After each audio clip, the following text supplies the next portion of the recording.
Hey Rachel, thanks for joining me this evening to talk about perinatal mental health. So in a second, I'll give you a chance to introduce yourself properly and to tell your story. But before you do, just to give some context to those of you that are watching, the term perinatal mental health relates to the period through pregnancy and to 12 months postnatal. And unfortunately, it is quite common in this period for women to experience a whole variety of challenges when it comes to mental health. So that can range from being low mood through to things like anxiety, depression, OCD. That can be post-traumatic stress disorder if you've had a difficult birth, and that can also be things like postpartum psychosis we'll come on to.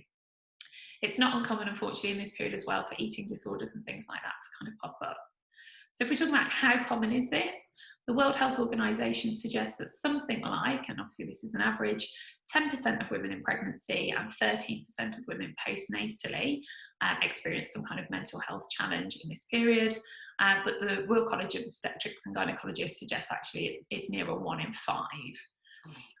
So obviously these events have a massive impact on the women themselves, on their families.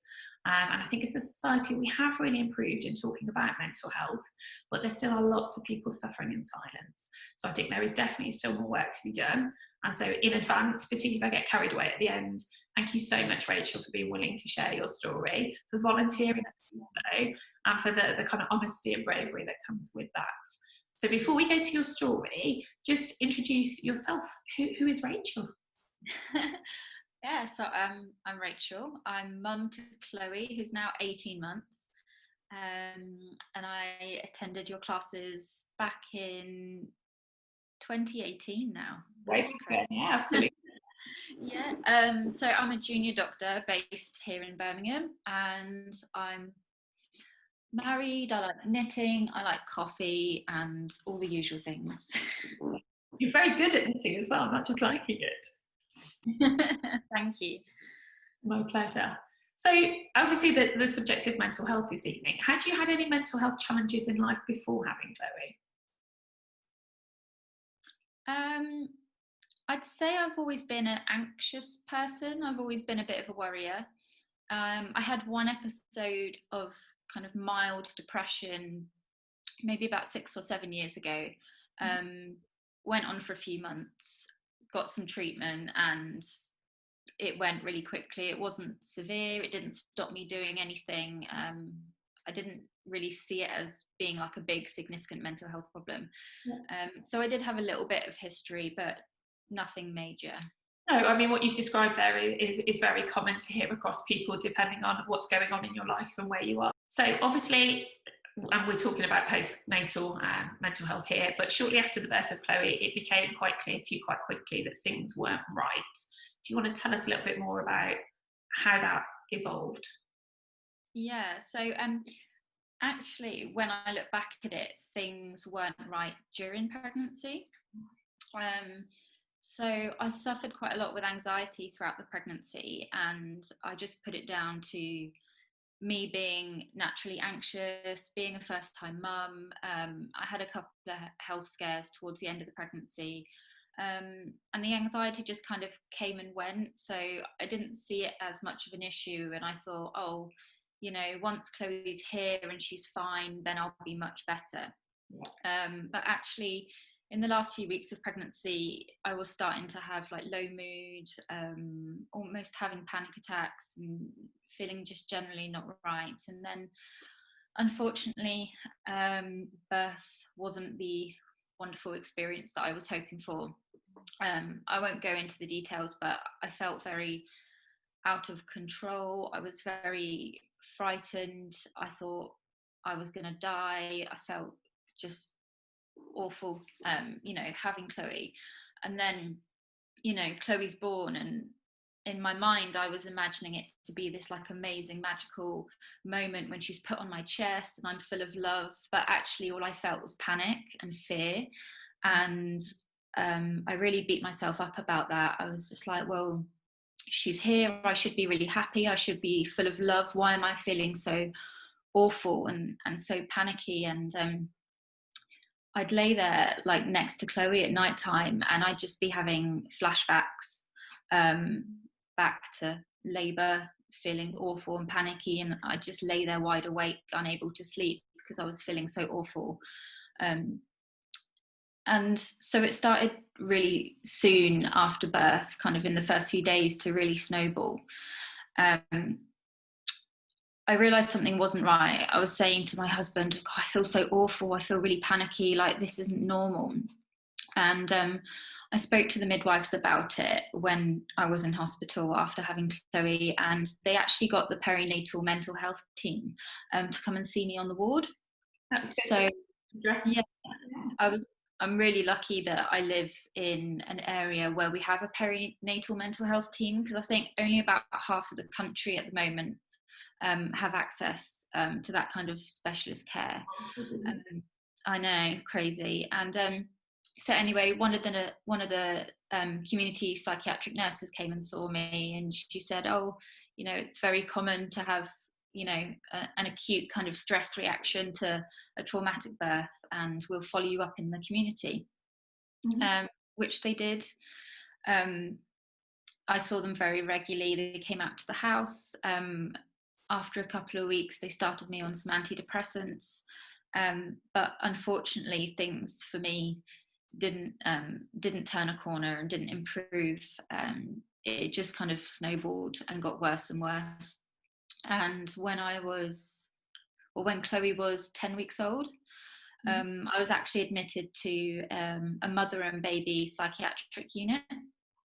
I was sectioned, and I was really, really unwell at that stage. I was in hospital for 5 months in total. Yeah.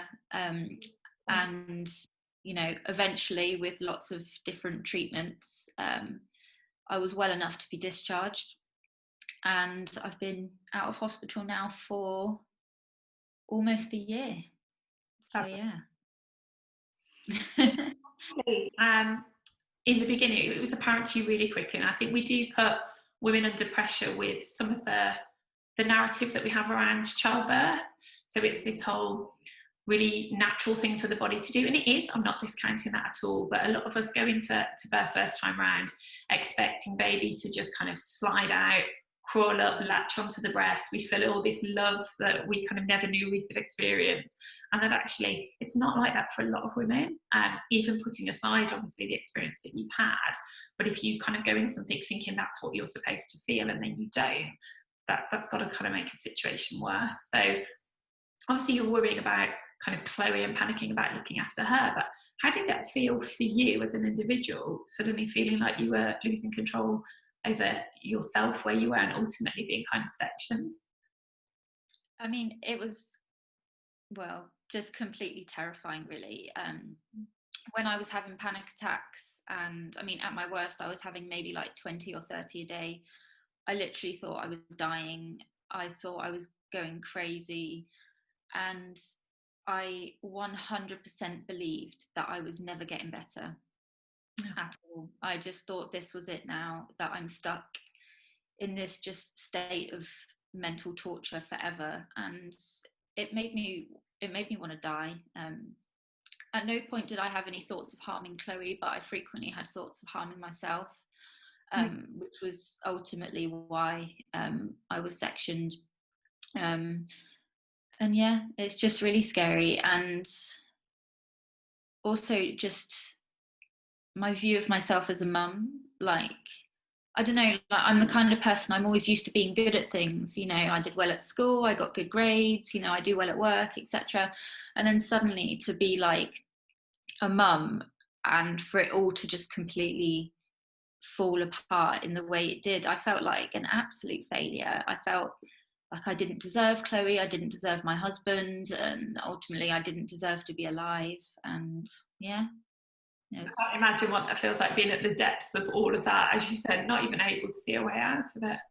No. I didn't believe anyone when they said I was going to get better.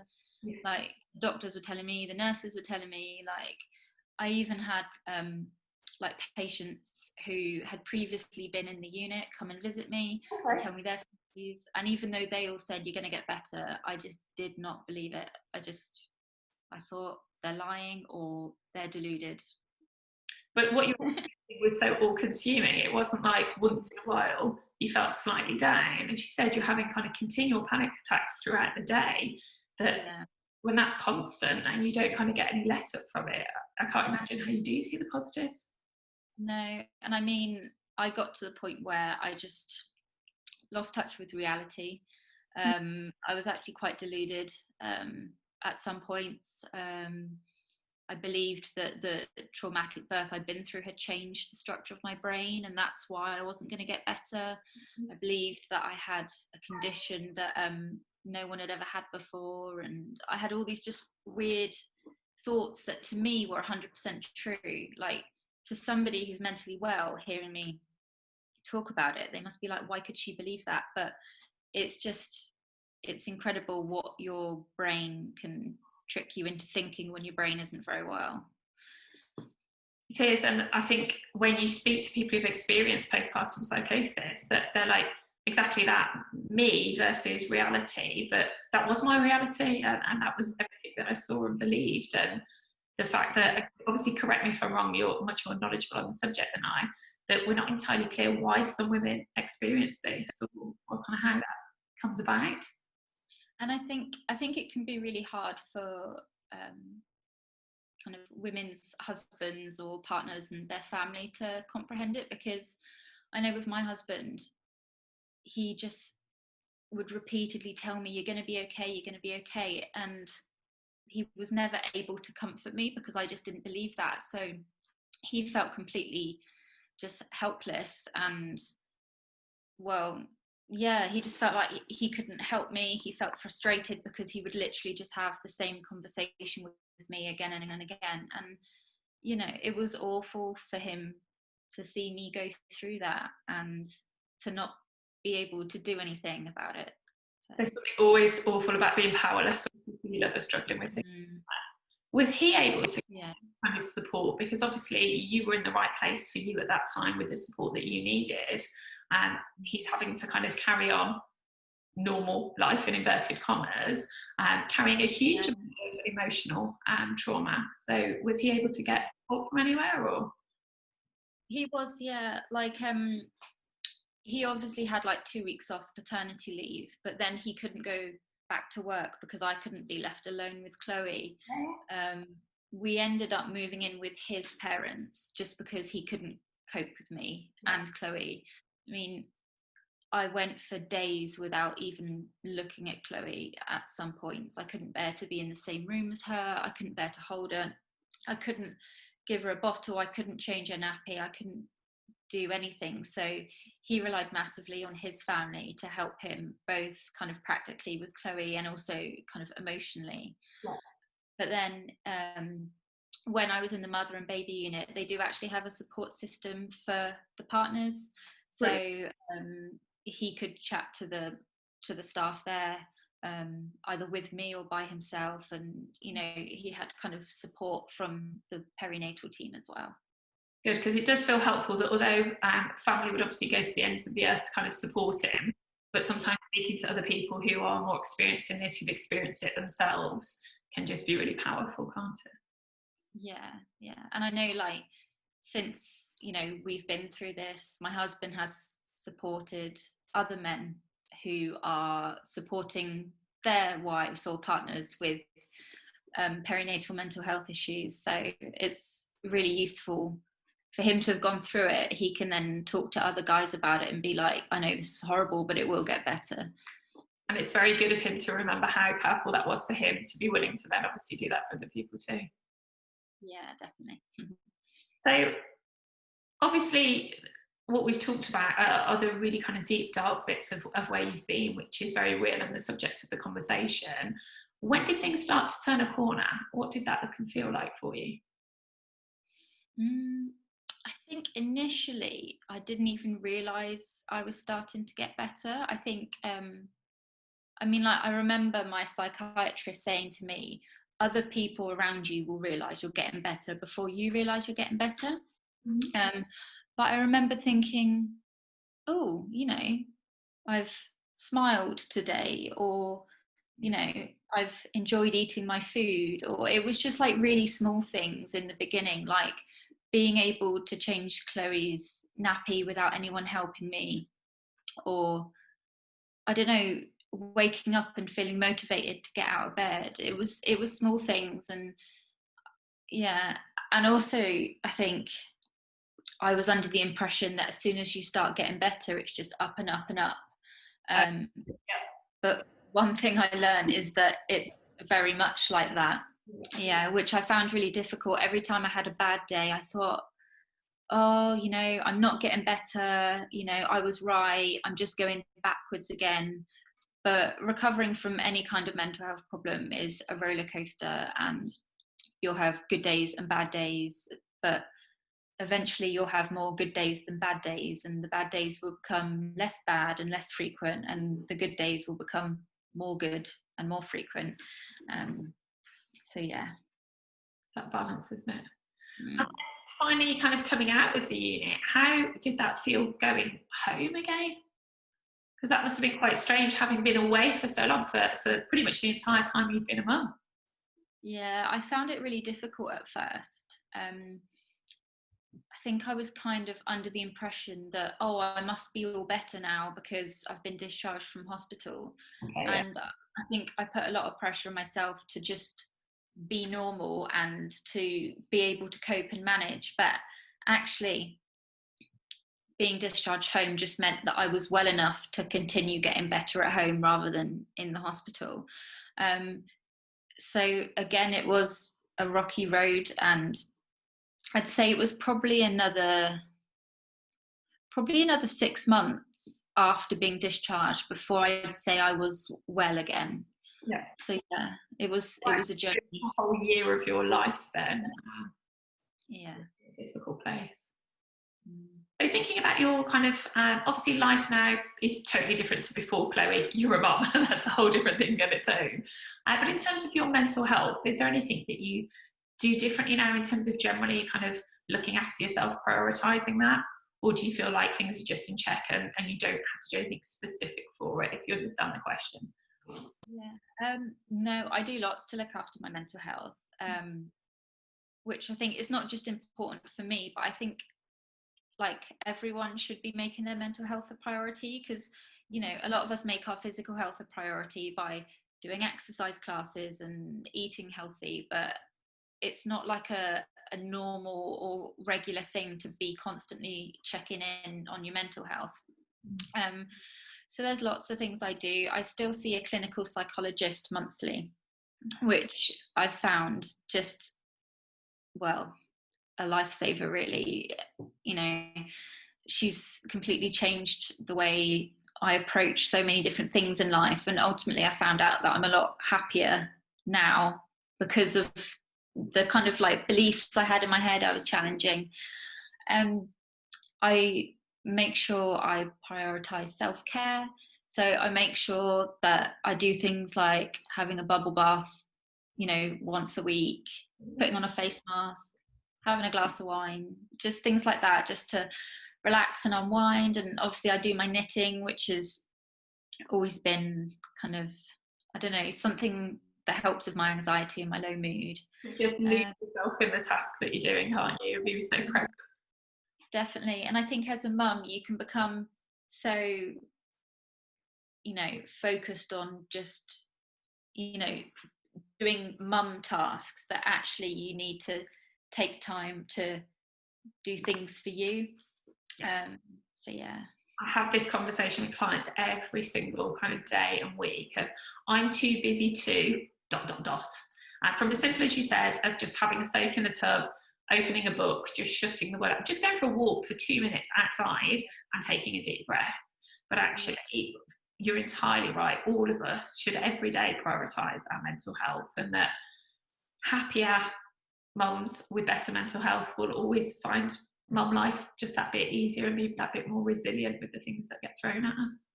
Yeah, definitely. So obviously you couldn't have done anything to have changed this situation, so that's not at all what I'm getting at here. And I don't believe in regrets and hindsight. Life pans out and we learn lessons as we go along. Yeah. But if you had any advice to anybody else who was perhaps struggling with their mood, with their mental health, and kind of not sure what next, what would you say to other mums or mums to be watching this video? I think I would say not to feel ashamed about it, because it's still a big taboo, but it shouldn't be. It's so common, and just speak out about it. Speak to your partner, to a close friend, to family, or if you don't feel like you can talk to any of them about it, speak to your midwife, your health visitor, your GP. There's loads of help available, and just don't be ashamed about speaking up about it. So true. Mm-hmm. I think it is kind of back to the point that we were talking about earlier, that we do prioritise physical health in a totally different way in this country still, and mental health tends to be something we only look at if it's broken in the first place, as opposed to being something that's fundamental to just being happy and living life and kind of getting there. Mm-hmm. Yeah, definitely. And also I think people often think it's their fault if they develop kind of postnatal mental illness. They think, oh, I'm not a good mum, I can't cope. And it's absolutely no reflection on your ability as a mum. Like, I couldn't even look at Chloe. I felt nothing for her when I looked at her, because that was postnatal depression. But now I even, say so myself, I think I'm a good mum. Like, me and Chloe have an amazing bond. She's so happy, she's loving life, and and I'm loving being her mum, which is something I never thought I'd say back then. But, yeah. And she's a beautiful age at the moment as well, that the development and the interaction and stuff that you must be getting with her is quite special. Yeah, and she keeps me on my toes. Absolutely, you don't need to worry about the physical side of things. You don't get 2 minutes to sit down anymore. And how's your relationship with your partner since coming back home? Because obviously you've gone through a huge amount together. Yeah, I mean, I think at first it was a bit strange, because for months he hadn't really been my husband. He'd almost been my carer. Yeah. So we almost kind of had to make that transition back to being husband and wife. Yeah. Which can be quite difficult, becoming a parent. Suddenly you become parents, and your focus is on the baby. Working, yeah. Yeah.